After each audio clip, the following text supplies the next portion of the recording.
I want to talk about the inferiority complex. It's a very real thing, and if you're not neurodivergent, you might want to leave. You might get your feelings hurt, and I'm not joking about that. And if you're sticking around, all right, let's get ready to dive in. The complex is very real. So imagine somebody walks up, well, you don't have to imagine. When people come up to you and say, you think you're smarter than me. Well, what they're doing is they're projecting their own sense of inferiority because they probably realize that your mannerism is just you being honest to your reflection of the situation, and they resent the fact that you're probably right. It's the same reason that everybody wants to say, we want an out-of-the-box thinker, but when a neurodivergent pitches an idea, everyone's like, no. At some point or another, every human being will experience this. It's called an ego response. And the reason for that response, especially in the United States of America, is that any inferiority, any weakness, can be leveraged later on. And when it comes to intelligence, that's pretty much the only differentiating factor for most people out there. So nobody wants to feel less intelligent than another person, especially somebody that's supposed to be disabled. Okay, watch The Count of Monte Cristo.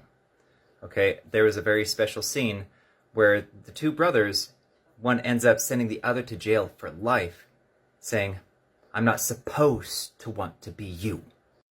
Let that sink in for a second. Pause this video and think about that. We all have a sense of superiority to something. At least in America we do. We are superior to those people in that country, or we are superior to that colored person, to that religious person. We all have this sense of superiority because we realize that on a level playing field, where is the uniqueness? What makes us unique? What makes our life matter?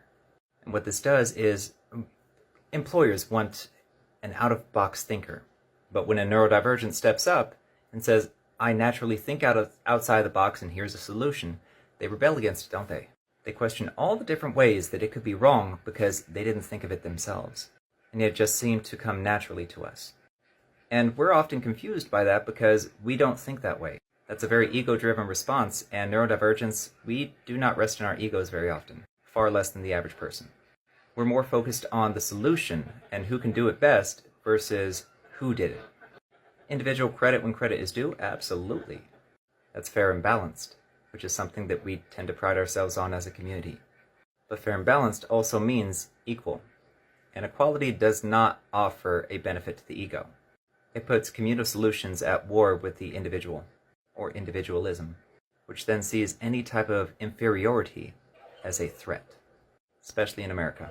You feel inferior, there's probably something that you could have done, something you could have worked on to feel less inferior. Have that talk with yourself and be super honest. The voice in my head that is constantly telling me I'm not doing enough is in my head every day. I'm always questioning myself. You should be doing the same. If that voice goes away, then I'm gonna quit growing. I'm gonna quit having goals to go after. Find that voice that says, I feel inferior because of this, and put that voice to work on whatever those things are. You probably suffer from an inferiority complex if you're constantly telling yourself that you're not good enough. You develop an inferiority complex if your place in the natural order of things makes you feel less than superior. It's a natural defense mechanism designed to keep you safe from the world, where everyone else is smarter than you. Further, you can expect to meet a violent end if you touch the women of alphas, or are an addict in general. It's not just your own mind playing tricks on you.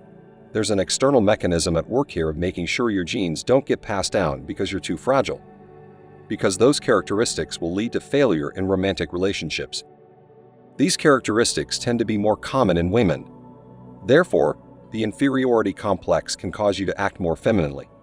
However, you probably know who likes weak men. The single mothers who conceive their children with alpha males. The dominant male won't stick around to raise his offspring.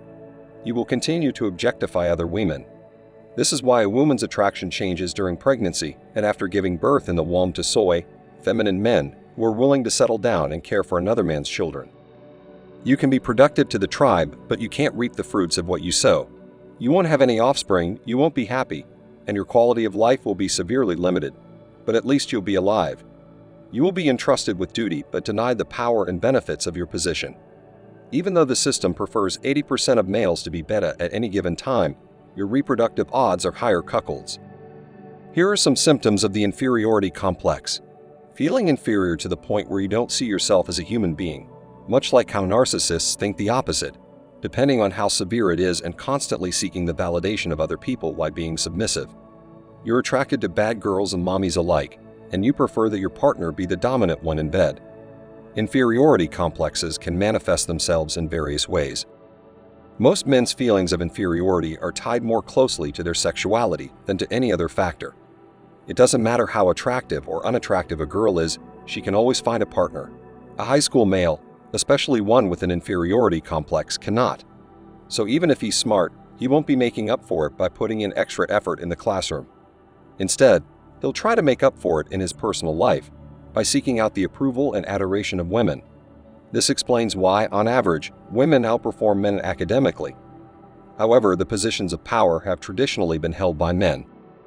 Some potential causes of feelings of inferiority are being bullied, having abusive parents, having narcissistic parents, or having a traumatic experience involving a major setback. A grandiose narcissist's first instinct is to put down their own children. In order to boost their own self-esteem, they will have extremely high standards for their offspring to meet. They are essentially the finest in the universe, and when the offspring fail to live up to expectations, the narcissist will question their own superiority, leading them to lash out at their own kids in a fit of rage. Narcissists and sociopaths, who are more likely to be confused, will not love their children because of this. A child may conclude that they are unlovable as a result. There you have it, a complex of inferiority. In some ways, it resembles a car crash. Even though it's just one incident, you may have to deal with the repercussions of it for the rest of your life. Taking pride in one's inferiority to its logical extreme, a lot of other things have to be correct. You may feel your parents didn't care about you because you didn't turn out the way they hoped. You might feel a lot of pressure if you find out that it wasn't your fault after all and was actually theirs. This is just one example. Imagine, though, if this had happened to each and every one of your viewpoints, and how the world would have shifted as a result. And because of the discrepancies among your thoughts, feelings, and recollections, you may develop imposter syndrome. Though remember that this is purely speculative. The reality is that there are some things from which there is no coming back at all. In the best case scenario, you'll be able to overcome your inferiority complex to the point where you no longer feel its effects. However, if you ever slip back into old habits, they will eventually return.